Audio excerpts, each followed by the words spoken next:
Wanita cantik yang berpakaian celana hanya ingin pergi ke toilet di tengah malam. Namun, dia tidak sengaja dikejar orang. Dengan ketakutan, dia bersembunyi di belakang pemuda yang lewat.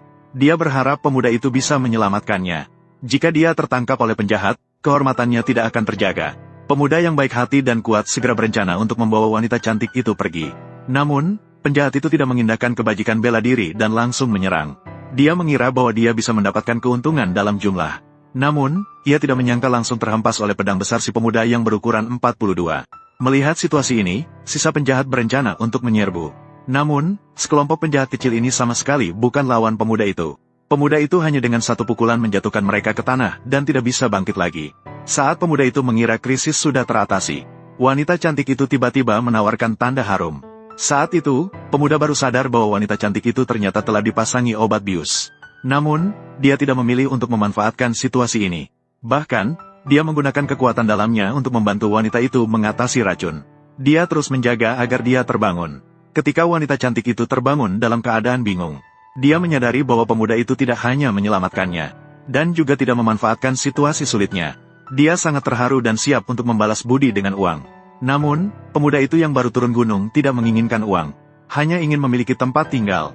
Mendengar perkataan ini, wanita cantik membawa pemuda, membawanya ke villa di sewa bersama miliknya, mengatur dia di dalam kamar tamu. Namun, teman sekamar lainnya melihat keadaan itu dan merasa sedikit khawatir. Bagaimanapun, semua yang tinggal di sini adalah perempuan. Jadi, keempatnya memutuskan untuk menguji pemuda itu. Akhirnya, setelah pemuda itu kembali ke kamar, dia seketika terkejut oleh pemandangan di depannya. "Nona Lin, apakah kamu salah masuk kamar? Aneh. Apakah begitu? Kalian juga tidak bilang bahwa di bawah gunung penuh dengan makhluk ajaib." Di sisi lain, tiga teman sekamar dengan hati-hati mendekati pintu kamar tamu, ingin mendengar suara dari dalam. Siapa sangka, saat mereka tiba di pintu, mereka mendengar teriakan dari dalam. Ketiga orang itu mengira ada sesuatu yang terjadi di dalam kamar. Segera, mereka menendang pintu kamar. Namun, begitu mereka masuk, yang mereka lihat adalah pemuda di depan pintu. Di depan pintu utama. "Moyi, apa yang kamu teriakkan tadi?" Kakinya terkilir. Melihat pemuda itu memang tidak memiliki niat jahat, wanita cantik segera menarik temannya pergi. Sekarang mereka yakin bahwa pemuda itu adalah orang baik. Semua orang bisa tidur dengan tenang sekarang. Namun, setelah ujian ini, pemuda itu menyadari bahwa rumah wanita cantik itu adalah gua jaring sutra roh laba-laba.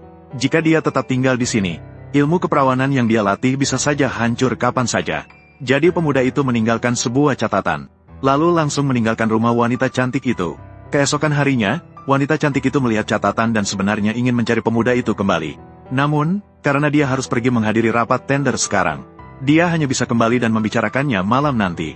Siapa sangka, nasib keduanya belum berakhir. Pemuda itu berjalan tanpa tujuan di jalan. Namun, dia melewati sekelompok pengemis yang sedang bersiap untuk melakukan penipuan.